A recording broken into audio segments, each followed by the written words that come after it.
Do we have too much government? We need to put people ahead of corporate profits. This system is so lopsided. This threat is a real threat to democracy. And I think that's really important. That's something we haven't been doing in this country for a long time. Where do you start? What do you do? How do you do it? Access to Democracy and other Eagan community television programming is supported by Thomson Reuters, makers of Westlaw Next and based in Eagan. Through Westlaw Next and other innovative online services, Thomson Reuters is the world's leading source of intelligent information for businesses and professionals. Online at thomsonreuters.com.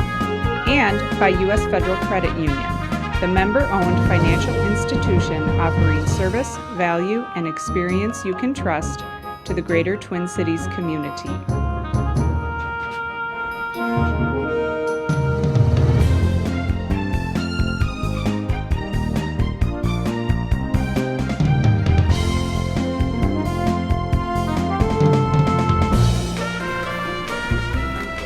Welcome to this edition of Access to Democracy. I'm your host today, Steve Francisco. It's a real pleasure to welcome back to our set today a good friend of ours, Dane Smith from Growth and Justice. But before we get into what Growth and Justice does and talking about some very important current economic issues, we'd like to open this program by paying tribute to a special Minnesotan who passed away this week. We were all saddened to learn that the Professor Hy Berman, a longtime history professor at the University of Minnesota, passed away this past weekend at the age of 90. Hy was a recognized national and international expert on American labor history and the history of progressive movements. He was the son of Polish Jewish immigrants, grew up in the tumult of New York City, pursued an academic degree at City College of New York, earned his doctorate at Columbia University, and then came west, first stopping in Michigan to teach, and then ultimately at the University of Minnesota in 1961. I was fortunate to have been a student of Professor Berman's in the mid-1970s. Many of us have fond memories of him, and he was known as Minnesota's historian. I know, Dane, you knew Professor Berman as well. What do you remember about Hy? I think just about every political reporter, and I was one for 30 years for the Pioneer Press and the Star Tribune, had Hy Berman in their Rolodex, because if there was a issue or a question about Minnesota history, Minnesota's political history in particular, Hy would deliver the goods. He was the answer man, as I described him in one of his obits. He was an authority, and yet he could also explain history in a way that an ordinary reader could grasp it. He was a real treasure. I attended his funeral service yesterday, and there was a very interesting comment made. Someone said he could start talking about a topic of history that perhaps you thought you weren't interested in, but as soon as Hy Berman started talking about it, you became interested in it, and you learned something about it. Well put. He had a tremendous ability to communicate. He's someone who will be missed. Yes, indeed. Yep. Let's talk about Growth and Justice. Tell our viewers who may not be familiar with your organization, Dane, what is Growth and Justice? What do you do? We're a think tank. A fancier way to put that is a policy research and advocacy organization. We're focused on public policy in Minnesota. We've been around since 2002. Our emphasis is on economic growth. We think that's good for Minnesota in a way that sort of aligns our values with classic conservative ideas that markets are good. We like business and profits. We want it to flourish. But we're also focused on economic and social justice. And our special niche is we're the people who consistently and persistently and with evidence argue for public investments in economic justice. Because we know that's good for business growth in the long run. We know that if you lift people up, if we equalize opportunity, if we invest in human capital and in infrastructure through taxes in our governments, and Minnesota has very good governments, we know that those kinds of investments pay off in profits and sustainable business growth. And it's pretty obvious. I mean, this is something. This is where most people are actually in their own. They understand the value of both, and at Growth and Justice, we argue that unless we reduce inequality, which is getting to be a big problem in our world, in our state, unless we reduce racial disparity, we're going to hurt business in the long run. It's going to diminish our productivity, and it's going to reduce aggregate demand for products. Right. You spoke recently at an organization called the Civic Caucus, and on October 30th, you said the following. You noted that it was truly embarrassing talking about the disparities in Minnesota for blacks, Latinos, Asians, and Native Americans in employment, underemployment, higher education attainment and achievement, and that these problems were starting in the very early years. Can you elaborate a little bit more about what you meant there? Sure. There's a lot of information and data over the last 10 to 15 years in particular that are beginning to draw attention to these racial disparities as a primary, not a secondary, but a primary public policy concern and a priority. We know that's kindergarten readiness. We see these big disparities. 70% of white kids are ready for kindergarten. Maybe only 30–40% of kids of color often are know their colors and their basic things that we need to be ready to learn at kindergarten. And this is real important because we know from the research that investing in early education leads to better outcomes for students throughout their academic life, right? Exactly. Growth and Justice has very much been invested in this idea of cradle-to-career comprehensive support for students so that more kids arrive at school ready to learn, and then they get the mentoring and the tutoring that they need all the way through. It's not just one thing. We need to do a lot of things to reduce this inequality that has developed for a variety of very complex reasons.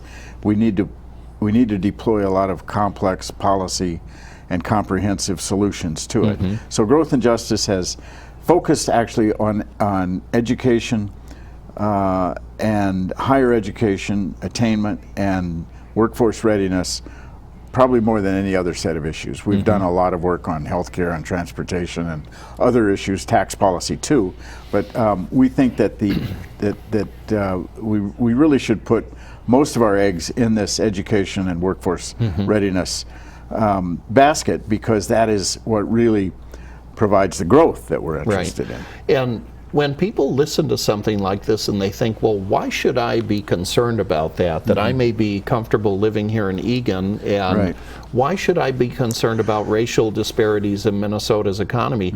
But to sort of get into this conversation, the Metropolitan Council issued an interesting forecast, and I saw this in your research, said that by the year 2040, 43% of working age adults in the 7-county Twin Cities metropolitan area are going to be people of color. Yes, absolutely. That's a very high percentage of the economy when we're talking about people who are going to work in the healthcare industry, in the high-tech industry, manufacturing, any sector of the economy. So don't we all have a stake in addressing these disparities? Absolutely.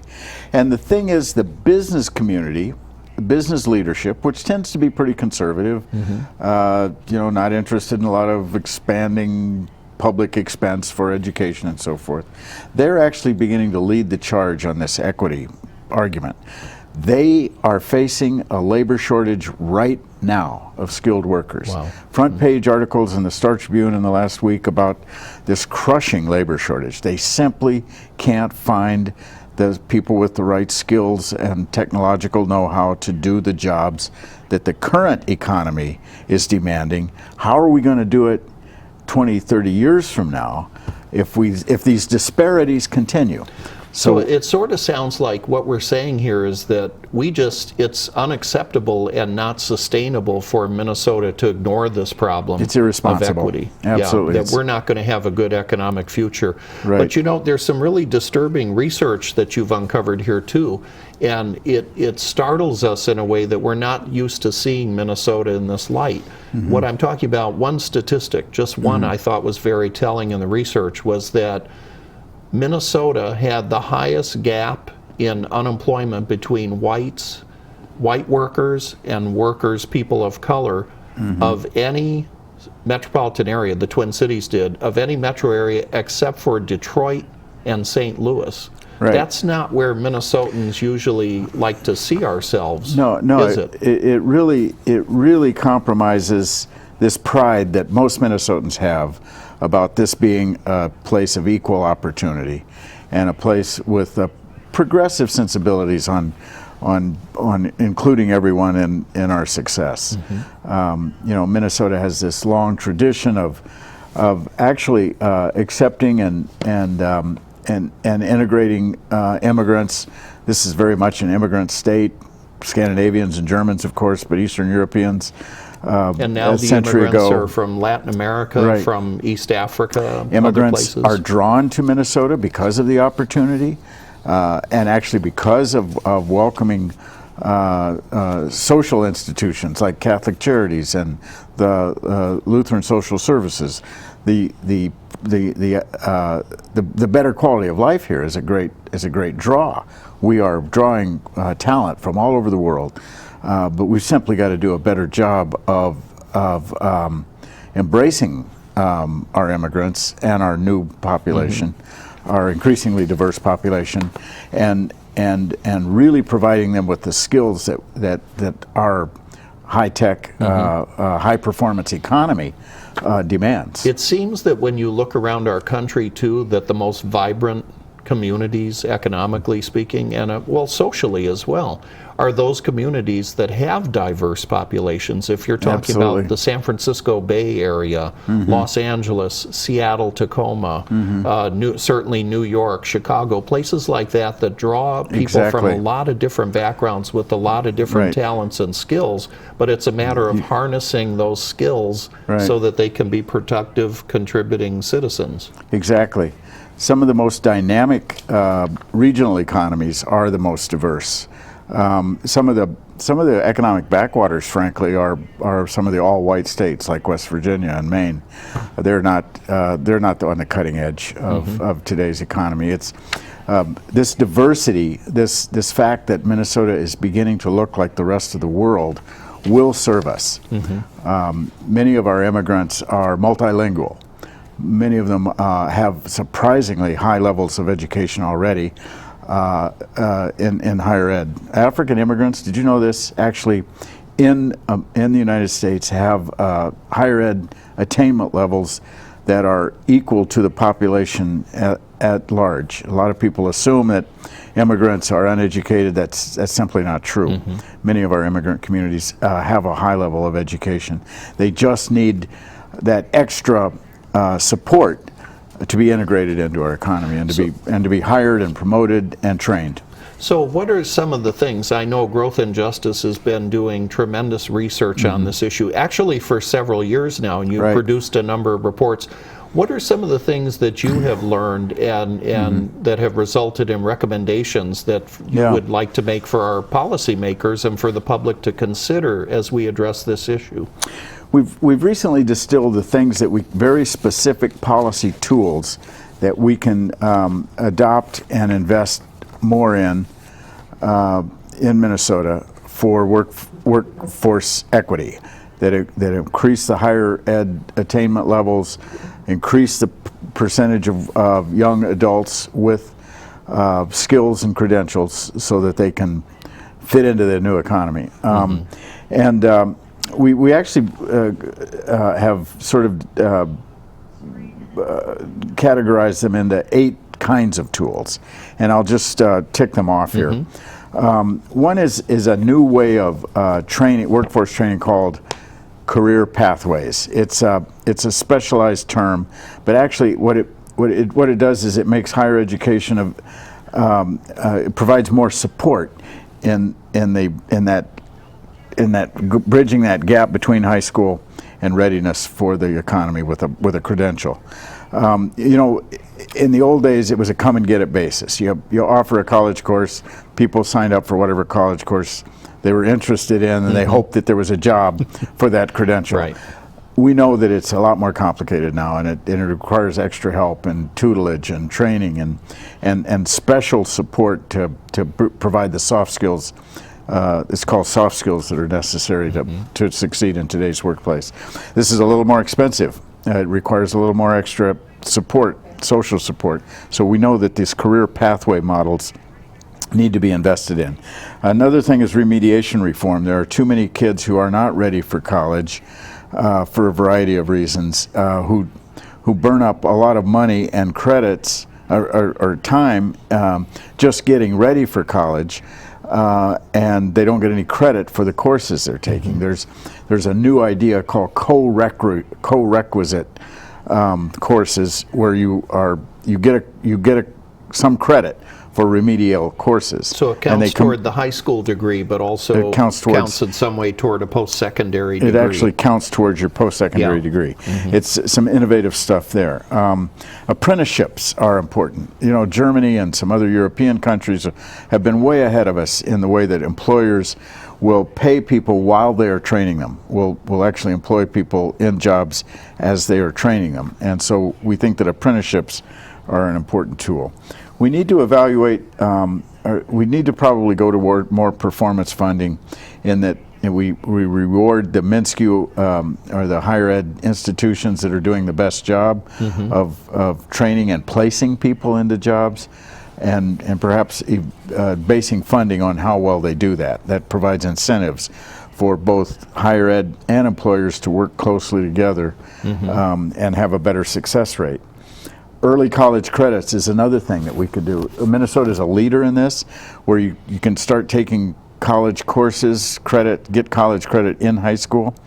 It's been mostly reserved for the most gifted students, but there are new ways for trade school students or vocational type education credits to be earned as early as the 9th, 10th, 11th grade.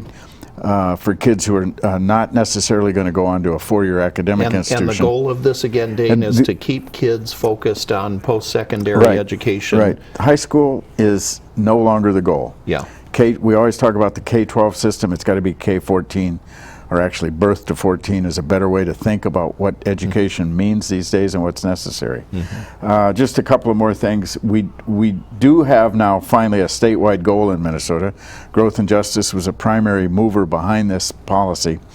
Minnesota now has a goal of 70% post-secondary completion by the year 2025, 70% of young adults. That's our goal. So at least we have a goal now to work towards.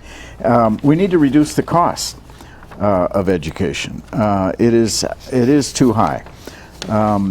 You know, the student debt is been much written about and talked about. Well, it wasn't Minnesota. In fact, there were news stories saying that Minnesota had some of the highest student debt loads of any state in the country, which I guess was maybe good and bad news. The bad news is the debt load, but the good news is that a large percentage of our population is going on to post-secondary education, but we need more to follow that path too. Right. You know, 100 years ago, we decided that we would make 12 years of schooling an entitlement, that everybody would get that much free. Of course, it's not free. People pay for it through their taxes, but it was something to which every American resident was entitled. We need to lift that. We need to make higher education at least debt-free. Some minimum level of higher education needs to be free or debt-free. And we already have some proposals like that have been introduced last year, making community college free. It didn't quite get the impetus, or it didn't get enacted, but we got a good start on that idea. And so we need to move towards that in Minnesota. You know, I can't help but note too, Dane, you and I were speaking before the program, and we were talking about our friend Hy Berman, who we mentioned at the outset. Hi Berman and many of the best teachers I ever had in school, they were beneficiaries of the GI Bill. That when they came home from service in World War II, and you were too, for having served in the military, and to come home and to have that GI Bill so that they could further their education, this country benefited enormously from that. And yet I suppose maybe there were some critics who said, well, no, we shouldn't do that because it's going to cost money. If we want to get to where we want to be, we have to make those kind of investments. Is that what we're saying here? That's exactly what I'm saying. You know, when I got out of the Navy in 1973, the GI Bill was so generous and community college tuition was so low that I was able to buy a house in my junior year. How many people can do that these days? And was that too good a deal? I don't think so. No. You talk to so many people my age who graduated from college debt-free. We need to return to that model. And sure, there might be some people who are middle class or upper middle class who might benefit from it somehow. But it's worth. It was the best policy America has ever had, and that Minnesota was always out front on, and that was making education an entitlement. It just seems like whenever we've made that investment, whether it was the GI Bill or the federally insured student loan program, it wasn't really a gamble in the sense that we were going to come out on the short end, because we've always come out on the good end of it. When we invest in people's education, they have more skills, they hold better jobs, they earn more money, they build stronger communities, they have a stake in the communities we live in. There's enormous value besides the earning premium from higher education. There's a new study out by Lumina called It's Not Just the Money, and it talks about all of the other ways that society benefits and that taxpayers benefit from a higher education attainment level. People with a 4-year degree live 7 years longer on average than people with a high school diploma. And this study just stacks up 52 ways that college pays other than the earnings premium to the person who has it. Where we made a mistake in public policy is we saw that people with higher education were doing better, so we tried to saddle them with the cost of it, figuring that they were going to benefit from it. And that was short-sighted. So what do you say, Dane, when someone talks to you about this and says, well, you know, these are good ideas, but I don't really aspire to go to college, but I might be interested in going into the trades, and I'll need additional vocational education to be able to do that. That is college. With some of these, that is in your definition. Yeah, here we're calling it. So we're including vocational education as part of this. The whole idea is go on to something beyond high school. Exactly. Okay. You know, the terms get confusing. Yeah. But we try to say as often as possible post-secondary credentials. It's a little wonky term. College is more easily understood. But this includes vocational education. Right. Yeah. When we talk about increasing attainment, we're talking about anything that's post-secondary. A credential that verifies that you have a certain skill. And finally, you're calling for full employment at livable wages. What are we talking about here? Well, this is a pretty radical idea, and that is that anybody who wants to work ought to have a job, regardless of the economic idiosyncrasies of where they are. This is a pretty cutting-edge idea that there ought to be some sort of fallback employment, public sector employment, perhaps public works kinds of jobs. The other idea, the livable wages, full employment is one idea. Livable wage is really taking hold. We're seeing it go off in Seattle and places all over the country. It's starting at the local level. In Seattle, they've actually passed legislation, I understand, that provides for a $15 an hour minimum wage in Seattle, which I believe is going to be the highest in the country when it's fully implemented. Could we see something like that here in Minnesota, and should we? There already are proposals like that, are in Minneapolis and some, again, in local places in St. Paul. They have not quite gotten the traction they have in Seattle. A lot of people are kind of watching that to see how that plays out. Now, one of the arguments we hear when we talk about raising minimum wage from conservatives is, well, if you do anything to raise minimum wage, employers aren't going to create as many jobs because they either have to pay the additional wages to existing workers or spend money to create new payroll for additional workers or new workers.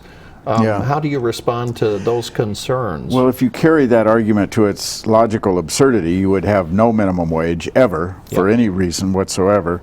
Let the market, let the market alone. And actually, there are some presidential candidates who have suggested in this cycle that maybe we shouldn't have a minimum wage. Let the free market, laissez-faire, let the market decide. Well, unless we as a democracy make some rules around our marketplace, it will result in a few people having all the money and labor not having any. That is the case that we had in the 1890s. That's right. And which provoked much of the both regulation and economic human capital investment that marked the progressive era, and that was endorsed by both Republicans and Democrats for decades in America. I remember our friend, the late Senator Paul Wellstone, was fond of saying, "We all do better when we all do better." It's one of my minimum favorite. wage is one of those basic guarantees that as a society, if we say we value work, how do we show that? We show that by what we pay people for the work that they do. And this is actually a conservative argument. Conservatives like to place a value on the work ethic and the idea that a willingness to work is really important. Couldn't agree more. Right. That is a very important, essential, and it's not just an American value. This is all humans understand how important this is. But how do you encourage a work ethic if people who work 40 hours a week do not earn enough to escape official poverty? That is a perversion of the work ethic. That is a disincentive. People need to know that their work is valued and that it will be compensated, and that they can live a decent life by working. Actually, there's an incentive to not work from low wages. Right. Actually sounds like a place where conservatives and liberals, people of all political stripes, ought to have agreement on that basic principle. Well, the polling on minimum and livable wage is really encouraging. It's like 60-70% support it. So real quickly, Dane, we're down to our last minute here. What can Growth and Justice and the rest of us do to take some of these ideas and move them forward in the public arena? How do you see this playing out, and what's it mean for Minnesota? Well, right now we have, I'll bring it home to the right here and now. We just yesterday had a budget forecast of projected 1.8, almost depending, $2 billion. 1.2, maybe the more realistic number, and how much we have to work with as a surplus. There's a big push now to reduce taxes on the wealthy. Given that we have a really serious and scary problem with rising inequality, 1% having more money than anyone else, racial disparities, that is not wise. We need to talk to our legislators and get them to invest in the 8 kinds of workforce equity policy tools. That will take some money, but we can do it. Dane Smith, Growth and Justice, thanks for joining us on Access to Democracy. Great to be here again, Steve. We went just a